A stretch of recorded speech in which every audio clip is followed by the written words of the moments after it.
We have Jason Geffner here with end-to-end analysis of a domain-generating algorithm malware family. And let's give it up for Jason, guys. All right, thank you, everybody. My name is Jason Geffner. I'm a senior security researcher with CrowdStrike, where my job is to reverse engineer malware and exploits that have been developed by nation-state adversaries and organized crime groups.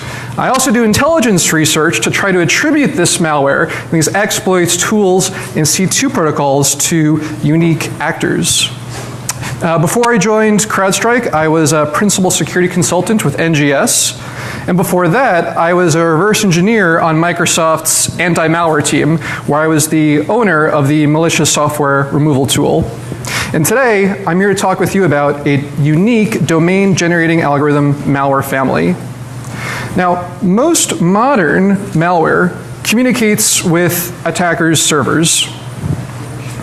Typical bots, remote access tools, and downloaders connect to hard-coded server addresses or a list of addresses.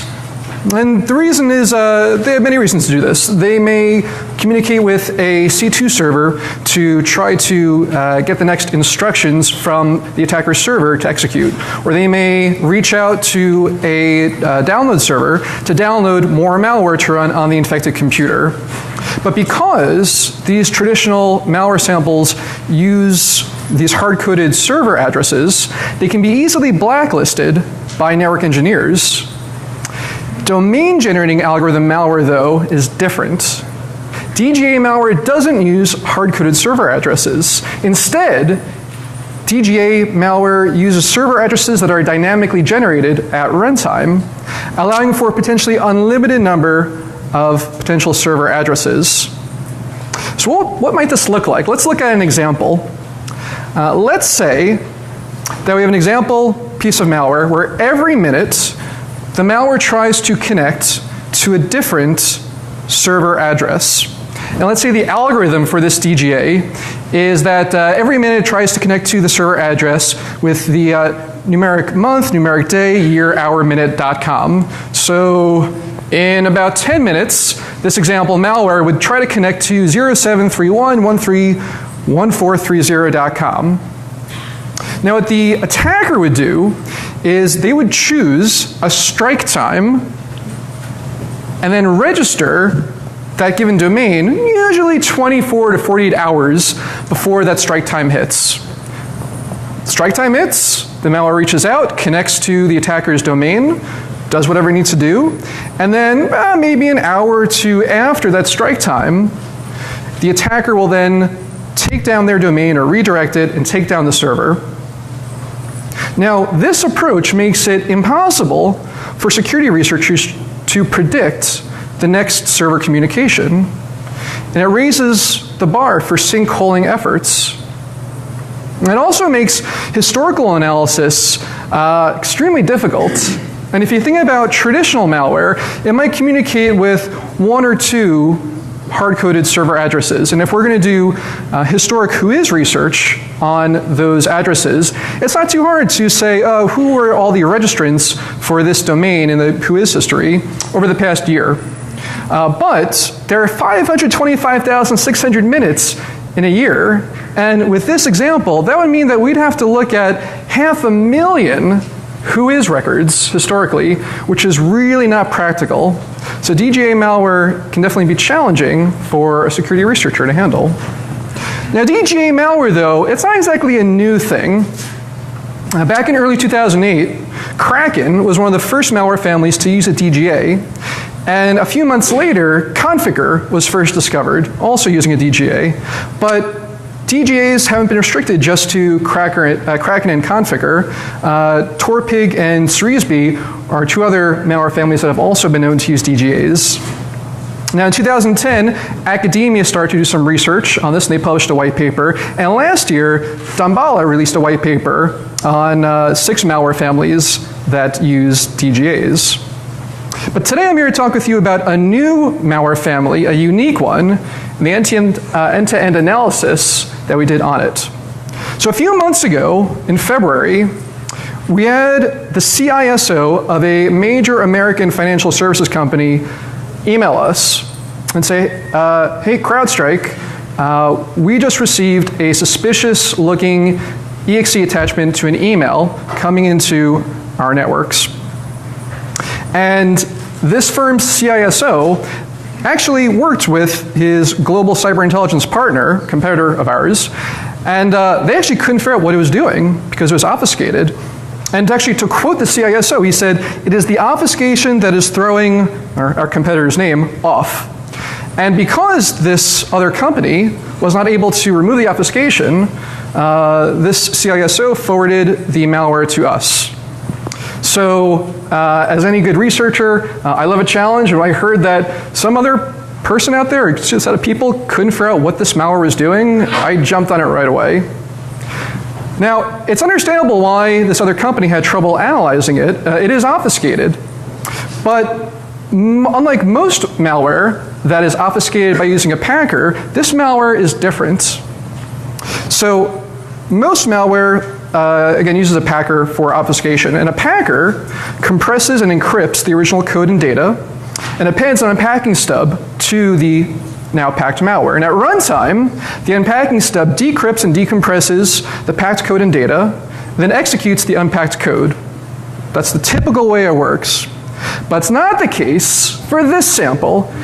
This malware sample instead used inline code obfuscation. And that meant that there was no unpacking stub. Obfuscated code, or junk code, was mixed in directly with the legitimate code. Now let's take a look and see what that looked like. Here is a snippet of the disassembly of a single function from the malware. Now you can see in the disassembly several random looking 32-bit values getting assigned to various stack variables, and you can see mathematical operations being applied to these values. But the truth is, a lot of this code that we're looking at in this snippet is junk code. It actually isn't semantically relevant to the functionality of the malware, but there is some code in here that is legitimate.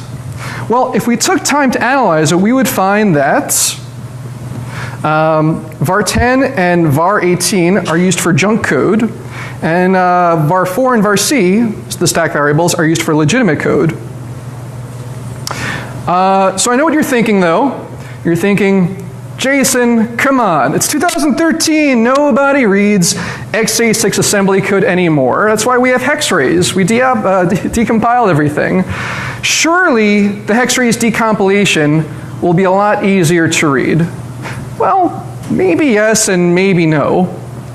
So this is the hex arrays decompilation of the entire function that that snippet was from. And you can see, just at first glance, it's still not immediately obvious what's going on in this function. And this is a relatively short function. But we can try to remove this junk code manually. Well, we can start by making some assumptions. We can assume that the input arguments, A1, A2, and A3, are all legitimate variables. And we see that, for example, the first line of code is saying that stack variable v10 is getting set to the value in function argument A1. Well, if we're going to assume that A1, A2, and A3, the input arguments, are all legitimate variables, then we can also make the assumption that all local stack variables that are tainted by legitimate variables or values are also legitimate. So that means that, let's see, v10 is getting set to what A1 was, v8 is getting set to what A3 is, and we can tag each of these variables as legitimate. Now if we do this, you can see that A1, A2, and A3 are okay, as is v10, as is v8, etc. And after we've tagged all of the values that have been tainted by other legitimate variables and keep reiterating this process until we find no new legitimate variables, we do end up with this. And if we remove all the lines of decompilation that don't contain legitimate instructions, we end up with this. Now this is actually much more readable than what we had originally, but there are over 1,000 functions in this malware sample, and it would be very time consuming to do this manually for every function. So, as with any good computer science person would do, I automated it. I wrote a hexraise plugin to do this for me. Well, what does this hexraise plugin do? Well, it pretty much follows the steps that we followed manually. It starts off by finding all basic legitimate variables. And those legitimate variables are function arguments to the current function. Global variables are considered to be legitimate. Arguments to function calls from the function are considered legitimate, as are return values from any function calls made from inside the function. And optionally, the plugin allows you to say that local function variables used in return statements are also legitimate. And what the plugin does after it determines all these legitimate variables and all the other stack variables that are tainted by these legitimate variables, it goes through and prunes the decompilation graph to remove the junk code. So I just mentioned the decompilation graph. Let's take a look and see what the decompilation graph looks like for the original decompilation. So 117 nodes. That's actually a lot of nodes in a decompilation graph for a relatively simple function. For what's worth, the function that we're analyzing here just initializes a one-time pad. After running the plugin for hexraise to decompile this, to rather deobfuscate this decompilation graph, we end up with 71 nodes. That's a 39% reduction for this sample function. So let's take a look at this in action.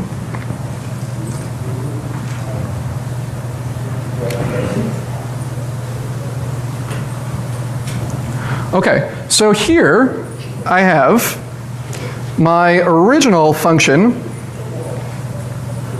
and in this instance of IDA, the hexraise plugin is not installed. And by the way, the name of the hexraise plugin that we're releasing is called CrowdDetox. So in this instance of IDA, CrowdDetox is not installed. And if we press F5 to decompile it, we see again that original obfuscated decompilation. However, if you look at the second instance of IDA, the CrowdDetox plugin is installed here. And if we decompile it here, you can see that all the junk is removed automatically. We don't have to do anything. And the good news is that this plugin that we're releasing not only works for this function and of course every other function in this binary, but it works for any binary out there. It's not specific to this family.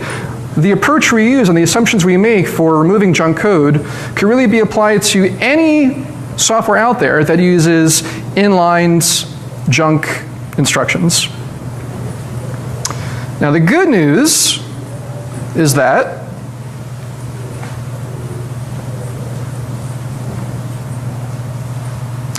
CrowdDetox, this hexraise plugin, is both free and open source, and it's available right now. You can go to crowdstrike.com/community tools to download it, both the binary and the source code, and have fun with it. I hope it helps. Okay, so that was the code obfuscation. But code obfuscation wasn't the only aspect of this malware. It also used data obfuscation. In fact, this malware contained no human-readable registry keys, file names, server addresses, or URI paths. And the reason is that all of the strings are used for this functionality are decrypted at runtime. And if we look at the code, this is actually the decompiled, or rather the deobfuscated decompiled code. We can see some snippets here. We see an API call to reg open key A that would normally take as input, the second argument, an ASCII string. And LP subkey we see is assigned on the line above. It's the return value of sub 407F90. And as input, that function takes data from 4391D8. Now if we look at 43198 on the right side of the screen, we see a list of seemingly random bytes. But if we look at 407F90, we can see that this is a function that actually performs string decryption. It copies the input string, or the input byte array, to the heap, and then it does an XOR on the string using a previously prepared one-time XOR pad. Now, those of you familiar with incident response know that when dealing with incidents, time is of the essence. So, within the first hour, we managed to find that decryption function for the strings, identify the list of all the encrypted strings, patched the binary such that instead of decrypting the strings on the heap, the strings were decrypted rather, in place, and patched the binary with some handwritten assembly to call this string decryption function on every encrypted string in the sample. And once we did all that, we were able to create snort rules and notify the customer of potential indications of compromise as soon as we could. But obviously, this is a little time consuming, and given that this malware sample is just one variant of a larger family, and we want to analyze other variants, we can't really rely on this type of manual process for every sample. Ideally, what we want to do is to be able to statically deobfuscate all of the data and then automate that for processing. So that's what we investigated, actually. It turns out that the string decryption is done via an XOR, and the length of the one-time pad is encrypted. It's actually decrypted at runtime via an XOR with a hard-coded cryptographic seed. And the one-time pad's content is generated via bit shifts and rotations, additions and multiplications. And here it is if you're looking to write your own DGA for nefarious purposes. First of all, please don't, but this is how this malware did it. As for decrypting the strings, you can see it is just a basic XOR decryption. In this sample code here, this high-level code, beginning of strings is the beginning of the first string in the set of encrypted strings, and length of one-time pad happens to also be the length of all the encrypted strings combined. So that's it for the code obfuscation and the data obfuscation. Now initially, we collected over 100 variants from this malware family after doing our initial analysis. And we found that most of the variants used randomized strings in its decrypted data for file names, directory names, and registry names. However, there were a few variants that we spotted that didn't use randomized strings. Instead, they used what we're calling template placeholders, or template data. So as it turns out, 132 of the 148 variants that we collected used randomized data, but 16 used these template variants. And my guess is that the malware author had originally written the malware to use the template variants and then wrote the next version to use the randomized variables, so the randomized values. So these 16 that we found maybe weren't supposed to be let into the wild. So we did research on the P timestamps. They do appear to be legitimate based on when those samples were first found on sites like VirusTotal. And based on the P timestamps for all of these samples, the malware appears to have first been built and distributed in February of 2013. So here's a bucketed graph of the samples that we initially collected. You can see that they appear to first be built on February 2nd, and then there was a 3-day lull. And then again, there's some more that were built on February 5th, but all around the same hour of day. So I mentioned earlier that one of the things that we do at CrowdStrike is try to do intelligence research to find out who wrote the malware that we look at. So let's investigate that a bit. There's some clues in these decrypted strings, in these template strings for the non-randomized variants. And it turns out that all variants using that template have the same exact seed value. It's not randomized. They all use a seed value 445A4950. And if we try to parse that as ASCII, we get the word peased. Now, peased is a relatively common word in Eastern Europe, and actually in many languages, it translates to the word pussy. But we're not stuck at that. We're not stuck at saying, well, maybe the author was Croatian, maybe he or she spoke Polish. There are more clues that we have. So it turns out that the template string for the malware's file name copy is pula o sug I un gut, or XCSCQWS that. And that loosely translates from Romanian, not the other languages, but Romanian only, loosely translates to English as suck a dick in your throat. But it's really not how Romanians would say that phrase. A Romanian is much more likely to say suge pula un gut. Instead, pula o sug I un gut is more likely the wording that a Romani would use. And if you're not familiar with the term Romani, Romani people are also known as gypsies. Furthermore, a Romanian is much more likely to say the word pizda than peased, whereas a Romani would say peased. So all signs so far would suggest that the malware author may very well have spoken Romani. Now again, I'm not saying he was definitely Romani. Sure, some nation-state adversary could have put this together to try to mislead us to make it look like it was a Romani author. But so far, things would suggest that the author is Romani. But that's not actually all there is. There's actually another set of strings that strongly suggest a Romani author. So the template strings for the directory name and registry value names are Nikolai Gutsa, XZ, and Kosti Ionitsa, QWS. And the template string used in entry point obfuscation is Adrian Copilul Minune Si Florin Salam. And all four of these guys are Manolay singers, very prominent Romani Manolay singers. Again, further suggesting that the malware appears to have been written by someone who is Romani and or likes Romani culture a lot. Oh, and by the way, Romania is in time zone UTC +2, so we're looking at those P timestamps earlier. Those times would suggest that the local P build times were from 8 p.m. to midnight in Romania, which isn't an unreasonable time for a malware author to be busy at work.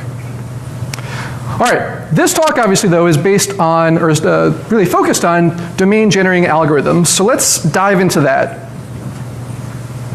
Now all variants of this malware contain the same exact list of 384 words. And to create the domain names that the DGA uses, it uses an algorithm to pseudo-randomly select 2 words from this list, concatenate them together, and add .net to the end. And here's the list of 384 words. Now, as I just said, it combines 2 of these words together to make a domain name. And 384 squared, anyone? No? No, okay. No one got it. 147,456 possible domain names. That would be a lot to monitor. The good news is that the pseudo-random algorithm uses only 15 bits of the seed value. So there are actually only 32,000 possible domain names. The seed value is calculated using the number of seconds that have elapsed since the beginning of 1970 and divides that by 512, leading to a granularity of 8.5 minutes. And the malware tries 85 different domains per seed value, creating a sliding window of DGA domains, and that means that each domain is in this window for 7.5 hours before the window advances past that domain. So here's the high-level code for the function that actually generates the host name. This is a C#-based reinterpretation of the DGA algorithm. A hex host name, A helper table, and A host strings are all hard-coded data arrays in the malware that are encrypted in the same manner that the strings are encrypted. And these arrays that are hard-coded are actually the same in every single variant. So every variant out there generates the same domains at the same time, no matter what computer they're running on or what variant of the malware they're running.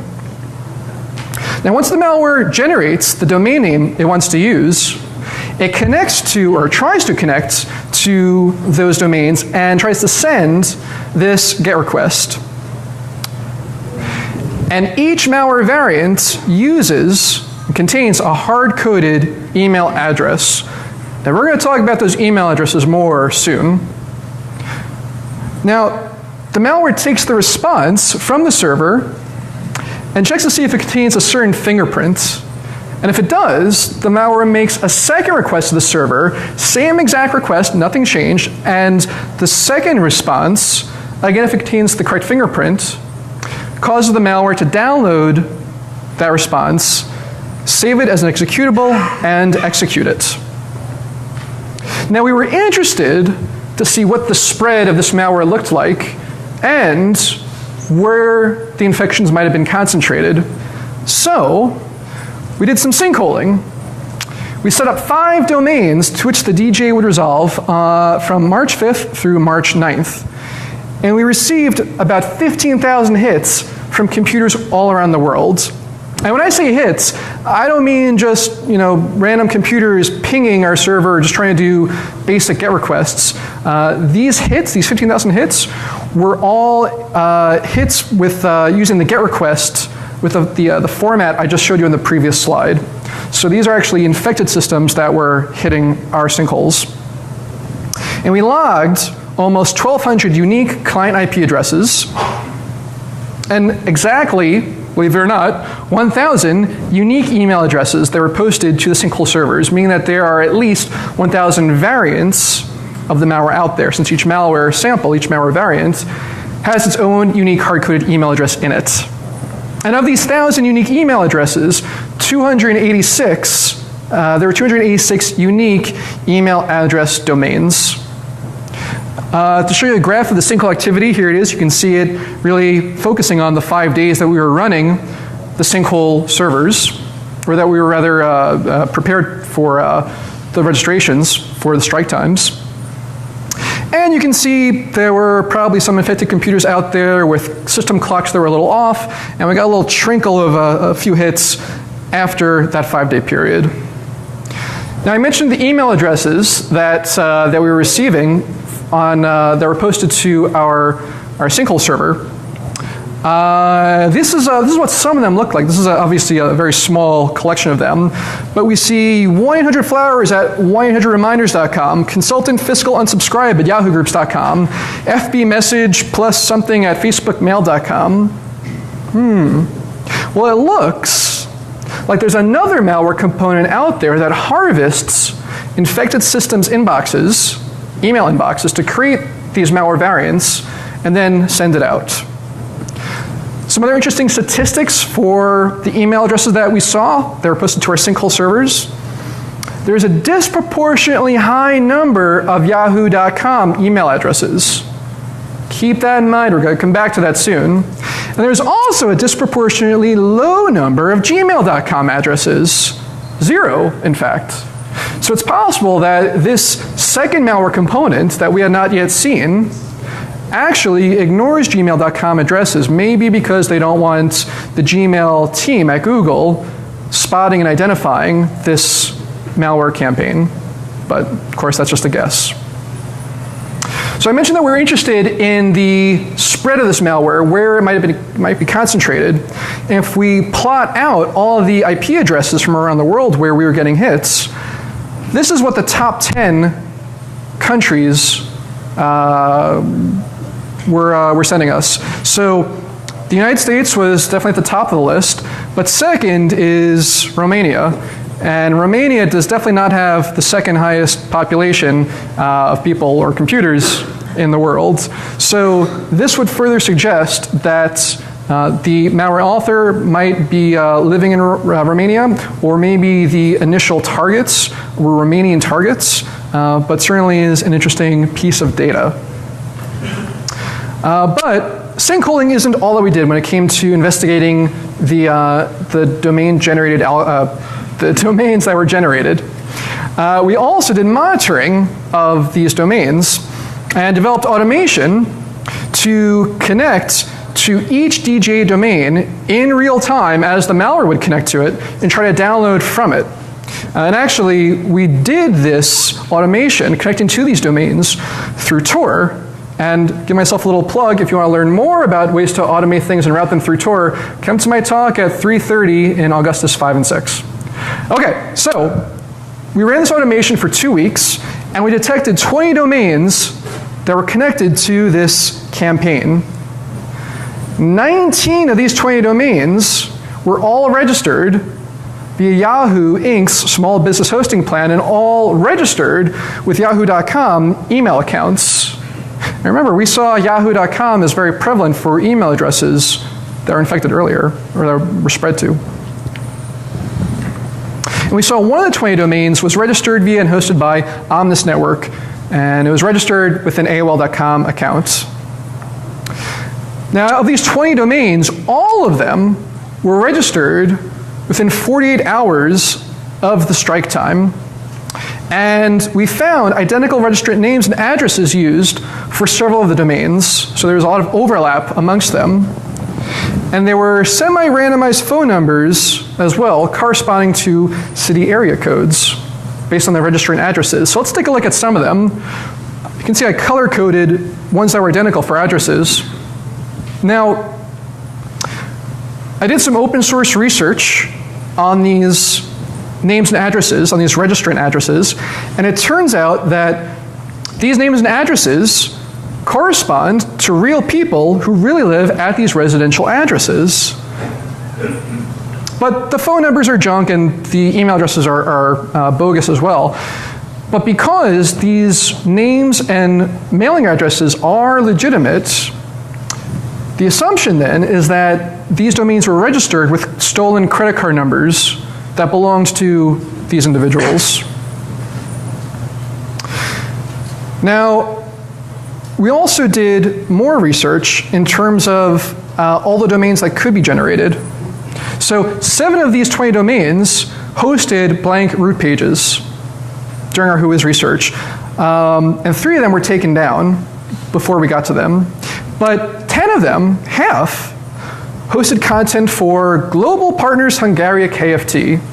And by the way, Hungaria KFT translates to a Hungarian LLC. So let's take a look at the home page for Global Partners Hungaria KFT. Well, work at home 1 hour a day, earn $10,000 a month. No expense. That sounds like a pretty good deal. Now, of course, those of you familiar with cybercrime will immediately recognize this as a money mule campaign. It's pretty obvious. Well, let's look at the About page. We see some messages from prominent people at Global Partners Hungaria KFT. We see Aristides P. Panagiotis, the chairman of the board of directors, saying something to potential investors or people who apply to this site. However, Aristides P. Panagiotis, that photo is actually a photo of Socrates Kokalis, chairman and CEO of Intercom Holdings, and we're able to find that out by searching for that image and finding who this photo really was of. What about the second guy? Petros Tsouratis, managing director of Global Partners. Well, it turns out the real name of Petros Tsouratis is, well, it's Petros Tsouratis, that is his real name. But he doesn't really work for Global Partners, KFT. He works for Intracat, a subsidiary of Intercom Holdings. What about the logo at the top, the logo for Global Partners, KFT? Hard to believe, I know, but it is actually the logo from Intracat's website. So, and by the way, I should mention that even though Petros Tsouratis, that is the real name of that guy, the name for the chairman, Aristides P. Panagiotis, did some research. Closest thing we could find is that there is an Aris Papadopoulos Panagiotis, who's a student in the German language department in the College of International Management and Business at the Budapest Business School. So, interesting point. Okay, well, so we didn't just look at these 20 domains though, we scanned all of them. looking for all the possible domains that could be generated by the DGA for the string global partners. And that allows us to find 44 more domains for a total of 64 altogether. And all of them, except for 2, were registered through yahoo.com's small business hosting plan. And all 64 are registered for exactly 1 year before the strike time. And the oldest domain was registered on February 3rd, the day after the malware's PE build times first began. And these were also scanned via Tor. So, of these 44 new domains, what did these domain registrants look like? Well, the email addresses used to register these domains primarily fell into 4 categories. We found these patterns. Either the email address related to the name of the domain's registrant. So for example, if the likely stolen credit card was from Marco Soriano, we actually found a few domains registered to marcosoriano21 at yahoo.com.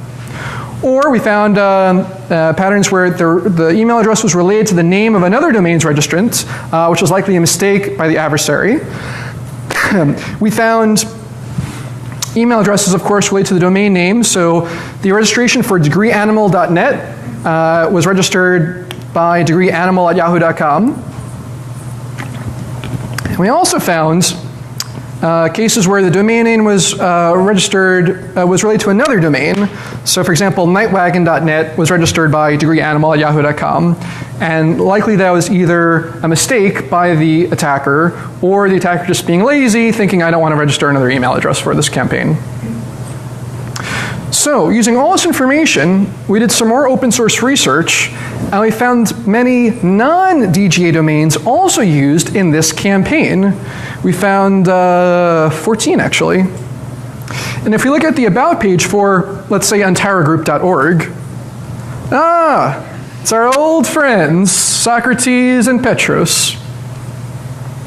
Doing a little more research, we find out that this has actually been going on for a while, and there's an anti-fraud site, bobbear.co.uk, that has been documenting these sites as part of this campaign for quite some time. I'm sure you recognize the layouts and the colors and the logo on these other sites that are actually not even part of domains generated by this DGA algorithm. So, investigating further, we find that this campaign goes all the way back to 2007. And you know what? It even continued after we finished our research. So, we were doing our research primarily in February. Global Partners was the malware that we saw. Well, we found 2 more that actually happened just a month later.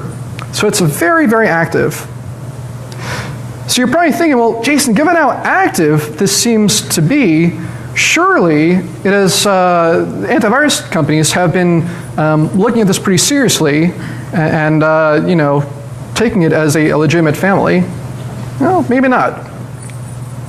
So it seems pretty evident that the malware very likely began circulating in February of 2013, and we were analyzing it in February and March. 4 months after the malware started spreading in the wild, Avast discovered a variant of it and blogged about it.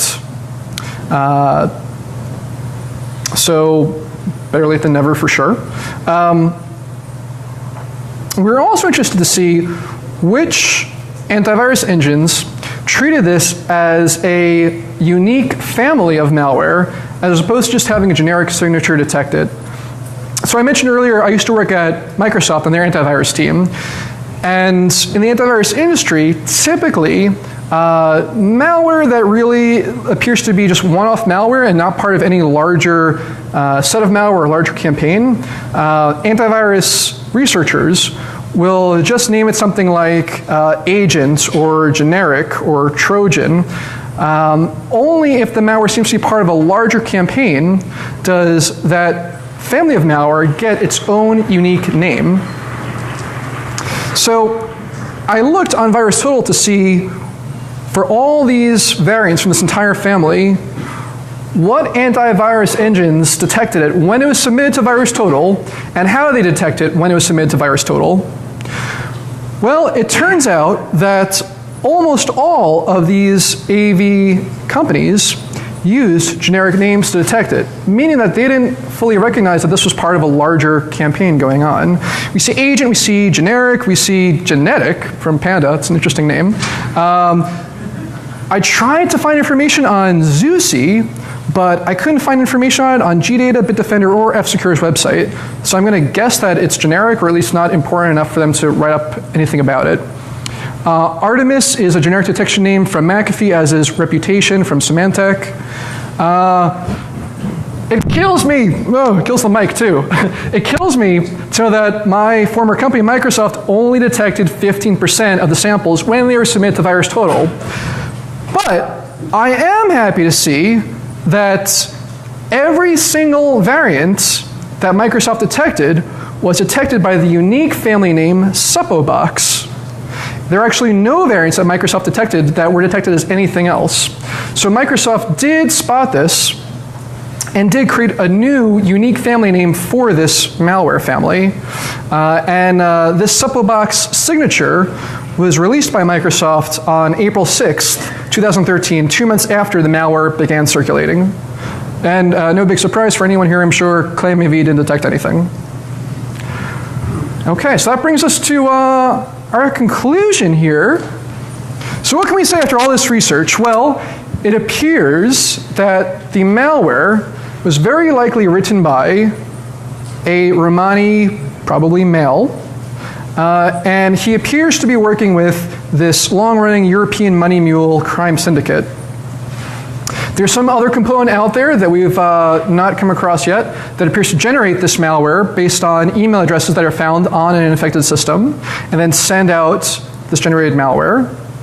And it looks like the domains behind this DGA campaign are registered using stolen credit cards.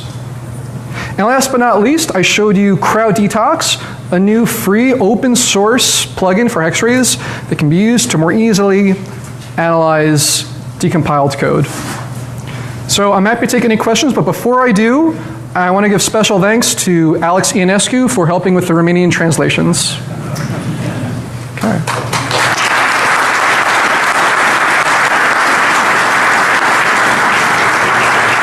Thank you. Yeah, please, so raise your hand, and the proctor here will be happy to hand you a microphone.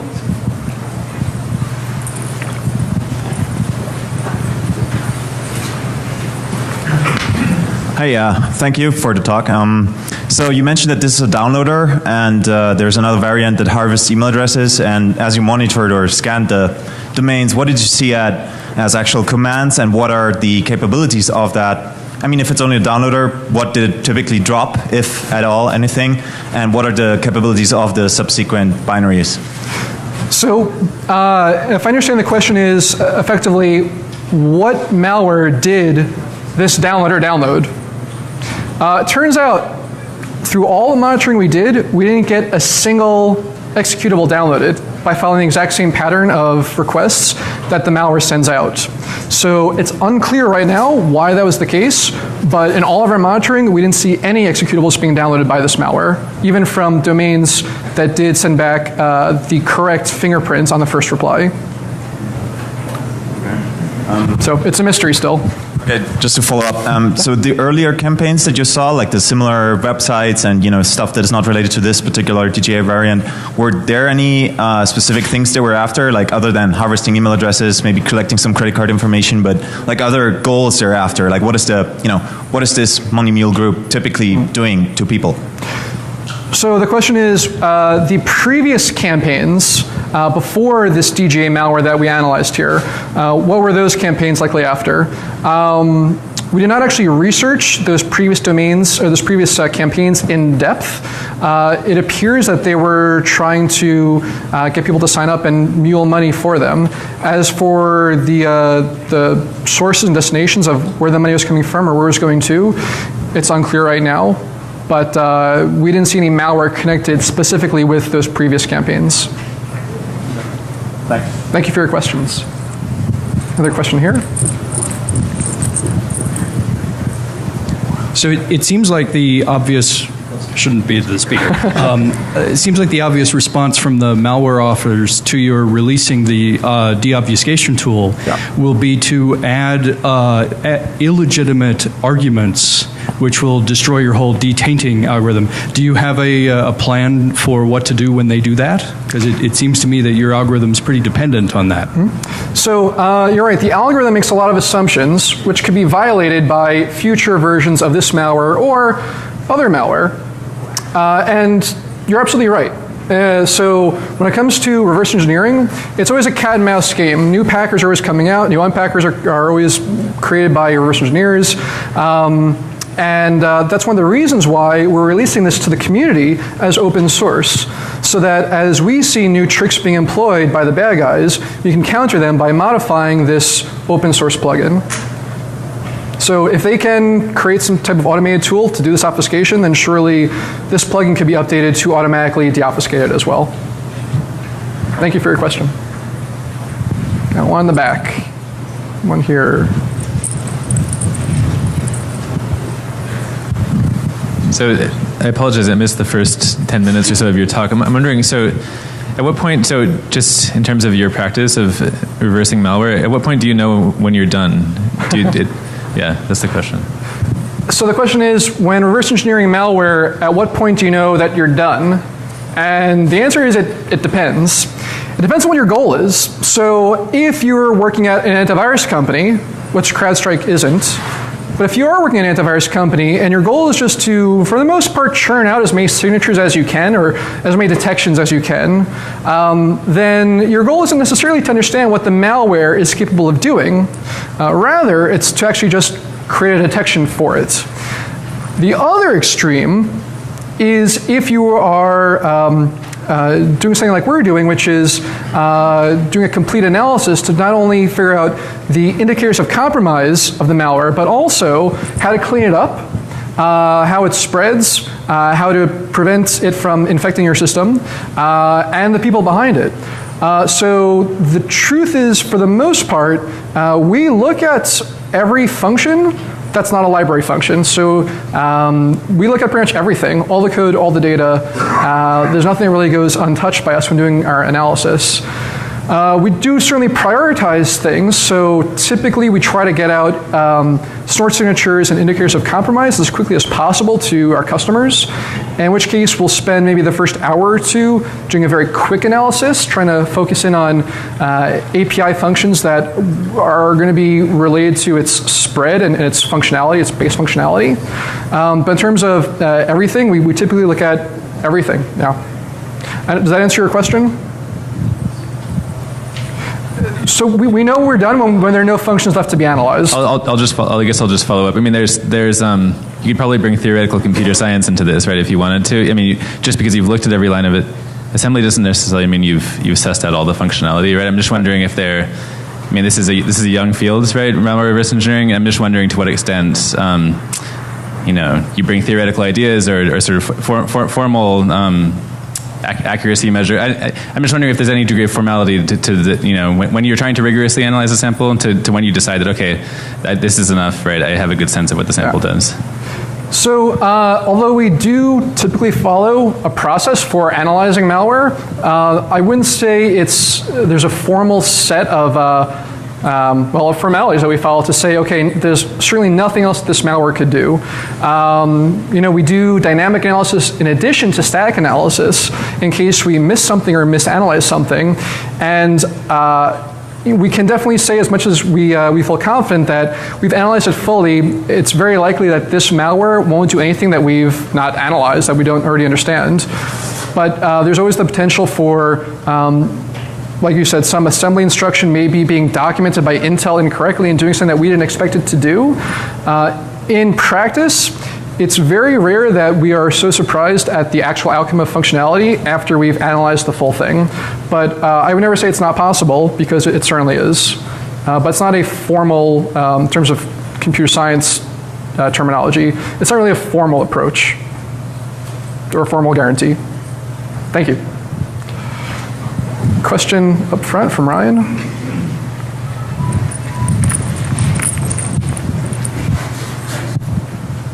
Can you tell if the obfuscation was done at the high-level language level, and were there compiler identifiers in the EXE? Okay. So the question is, was the obfuscation likely done at the high level or after it's compiled? And are there compiler identifiers in the EXE? So for the first question, was the obfuscation inserted at compile time as opposed to after compile time? Well, I sure hope so for the sake of whoever wrote the obfuscator, because this would be a huge pain in the ass to write for it to be applied after compilation. So I can't know for sure, but I would assume it was done at the source code level. As for indicators of compiler, I'm pretty sure it was Microsoft's Visual C++. I think there were library functions from the Microsoft standard libraries. But I can follow up with you after and take a look and let you know for sure. Question in the back corner there.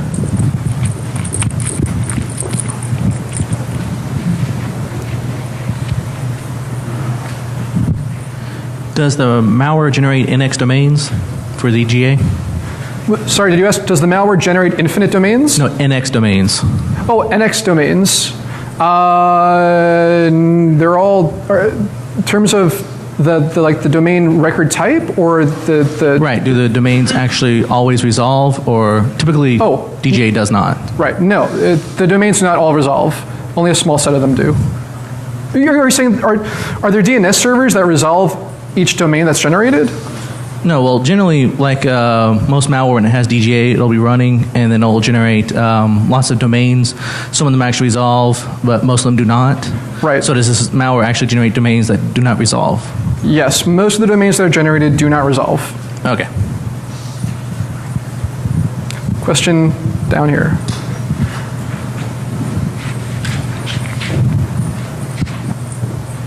Let's assume that we have a malware that actually using a polymorphic or metamorphic encryption and have also an asymmetric encryption for transferring the data to the CNC server. So it's every time it's a different hard-coded key in each sample, and it is also using DGA domain generation. So my question is how we can detect this kind of threat and prevent it?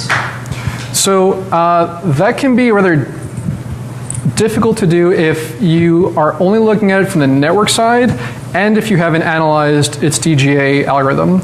If you do analyze its DGA algorithm like we did for this malware sample, then we can predict all 32,000 domains that it could generate. And if you want to put all 32,000 into your snort rules, then problem solved. As for the type of traffic it's sending, even though you wouldn't necessarily be able to, actually you wouldn't be able to determine what you're seeing from the network side, if you are hooked in on the client side, at some point the malware has to generate the clear text traffic before it works to send it out in an encrypted form. So you could hook in at that time and understand what it would be sending out. And that's for dynamic analysis. And if you're looking at statically, like you did with the DGA algorithm, to determine how that works, then you could statically determine what type of information it would be sending out to these servers anyway. As for the metamorphic and polymorphic, that would certainly could be more time consuming for the analysis, but it doesn't mean that it couldn't be done. Thank you. All right, so I think we have time for one more question. Looks like there are no more questions. Well, thank you everybody for coming, and please scan your badge on the way out. And I'm giving another talk in 20 minutes in Augustus 5 and 6 on tortilla. Hope to see you there for that. Thank you.